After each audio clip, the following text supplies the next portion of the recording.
তরুণরা, যুবক যুবতীরা তৈরি হয়ে যাও। এই দেশের চাবি আমরা প্রস্তুত করছি তোমাদের হাতে তুলে দেওয়ার জন্য। যুবকরা কি রেডি? যুবক যারা হাত তুলেন, আবার হাত তুলেন, ভালো করে হাত তুলেন।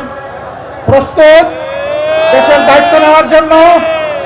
ইনশাল্লাহ আমরা দেওয়ার জন্য প্রস্তুত।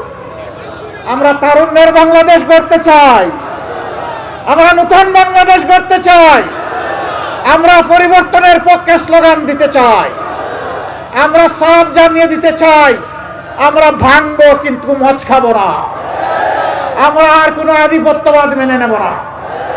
আমি পরিষ্কার বলে দিচ্ছি, বিভিন্ন ধর্মীয় সম্প্রদায়ের ভাই বোনদের উপর যারা অতীতে অত্যাচার করেছেন তাদের দিন শেষ, এদিন আর ফিরে আসবে না।